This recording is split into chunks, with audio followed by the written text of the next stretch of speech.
हम आज मैट्रिक परीक्षा के 5 नंबर में जो सवाल आवेला बहुलक बनावे सिखावत तनी कि बहुलक कौना प्रकार बनेला। तब बहुलक बनावे खातिर सबसे पहिले हमनी के सूत्र जानल जरूरी बा कि बहुलक के सूत्र होला का। तब बहुलक के सूत्र होला L plus F1 minus F0 बाटा में 2F1 minus F0 minus F2 गुणा में H। लेकिन देखे से बुझात हुई कि एल का आ गइल, F1 का आ गइल, F0 का आ गइल, F2 का आ गइल, ई का ह शुरू पढ़ला में कोनो जानकारी ना बुझाई। तो सबसे पहले जानल जरूरी बा कि एल का ह, एच का ह, F1 का ह, F0 का ह, F2 का ह। एल मतलब होला कि बहुलक वर्ग के निम्न सीमा, मतलब कि कहे के मतलब कि दूगो अगर कोनो संख्या बिया 30 माइनस 40 इहे बहुलक वर्ग ह। तब बहुलक वर्ग में जौन ई छोटा वाला संख्या बा एकरे के कहल जाला एल। आ यह दोनों के अंदर जौन डिफरेंस बाटे, यह दोनों के बीच के जितना गैप बाटे, जितना बढ़ल बा ई का होला, एच होला। एल एच मतलब कि बहुलक वर्ग के सबसे छोटा वाली संख्या को हम एल कहते हैं और बहुलक वर्ग के जो दोनों के बीच का डिफरेंस होता है उसको हम एच कहते हैं। अब बचा F1, F0, F2। तो इसको ढूंढने का सबसे आसान तरीका है, हम लोग बचपन में गिनती सीखे होंगे कि गिनती कहां से स्टार्ट होता है। तो गिनती हम लोग स्टार्ट करते हैं एक से, गिनती हम लोग एक से स्टार्ट करते हैं। तो सबको जानकारी होगा कि गिनती कहां से स्टार्ट होते हैं, लेकिन वही यह गिनती है एक प्रकार के समझे तो कब, जब हमें बहुलक वर्ग की बारंबारता मालूम हो जाएगा कि बहुलक वर्ग किसको कहते हैं। देखिए इसमें बहुलक वर्ग को हम जानेंगे कि इसमें बहुलक वर्ग पहले कैसे सीखे कि इसमें बहुलक वर्ग आया कि इसमें से कौन सा बहुलक वर्ग होगा। तो बहुलक वर्ग जानने के लिए हमें सबसे पहले इसमें बारंबारता में देखेंगे कि सबसे बड़ी वाली संख्या कौन सी है। जो सबसे बड़ी वाली संख्या होगी उसी को हम बहुलक वर्ग मार लेंगे और वहीं से अपना जितना भी कार्य होगा उसको करेंगे। तो इसमें देखने से यह अंदाज मिल रहा है कि सबसे बड़ी संख्या क्या है, 27 है।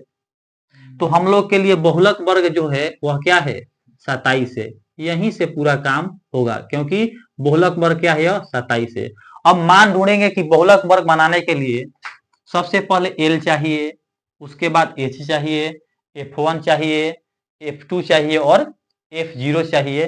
तो अब बहुलक वर्ग में आकर देखेंगे कि सबसे पहले कि इसमें अभी अभी मैं बताया कि इन दोनों में से जो छोटी वाली संख्या होती है वो क्या होती है, एल होती है। तो हमारा एल का मान यहां से मिल गया कि दोनों में से जो छोट वाली संख्या होती है उसको हम क्या कहते हैं, एल कहते हैं। तो दोनों में से छोट क्या है, 20 है, तो 20 एल हो गया। एच अभी अभी बताया कि इन दोनों संख्याओं के बीच का जो अंतर होता है उसको हम एच कहते हैं। तो इन दोनों के बीच में कितना बढ़ रहा है, तो इन दोनों के बीच में 10 बढ़ रहा है। 10 इसमें नहीं, सब में 10 बढ़ रहा है, 0 से 10, 10 से 20, 20 से 30, 30 से 40, 40 से 50। देखने का अंतर है कि सब में समान अंतर है। बहुलक का यही रूल होता है कि सब में समान अंतर से डिफरेंस बढ़ाया जाता है। एल मिल गया, एच मिल गया, लेकिन अभी यहां से देखना बाकी है कि F1, F0, F2 कहां से मिलेगा। तो मैं पहले बताया था कि जब हमारा बहुलक वर्ग मिल जाएगा कि बहुलक वर्ग कौन है, वहां से हम गिनती गिन लेंगे कि F1, F2, F0 कैसे। तो हमारा गिनती कहां से स्टार्ट होता है, तो 1 से। तो इसको हम क्या दे देंगे नाम, 1। 1 के बाद गिनती में क्या आता है, 2, तो इसको हम 2 दे देंगे।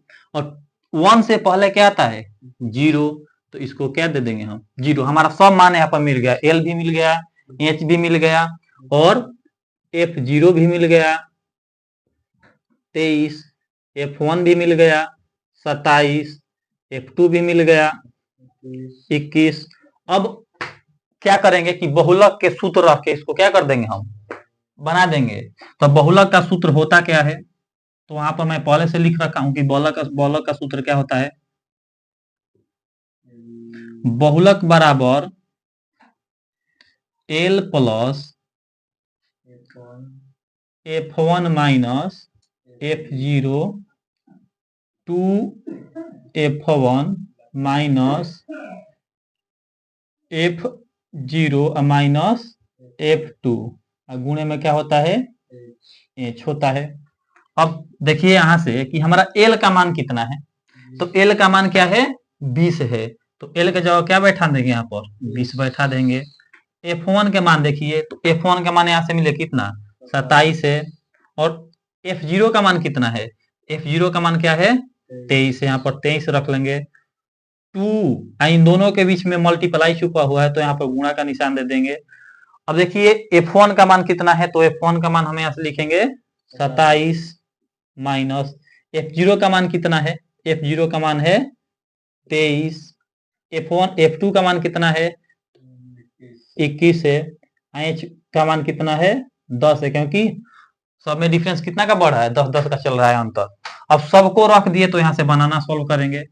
20 27 में से हम 23 घटाएंगे तो कितना बचेगा, 4 बचेगा, तो यहाँ पर 4 लिख लेंगे, इसमें और इसमें गुणा करेंगे, तो 7 दूनी 14 के 4, 4 दूनी 5, यहाँ पर 54 आ जाएगा, और इन दोनों को जोड़ देंगे तो 3 यहाँ से 1 यहाँ से, तो कितना हो जाएगा 4 और 2 2 घटाएंगे वहां पर नहीं, यहाँ पर जोड़ा जाता है, घटाया नहीं जाता है। क्यों, जब भी एक जैसा चिन्ह रहेगा कि माइनस यहाँ भी रहेगा और माइनस यहाँ भी रहेगा, चाहे माइनस यहाँ भी रहेगा माइनस यहाँ भी रहेगा,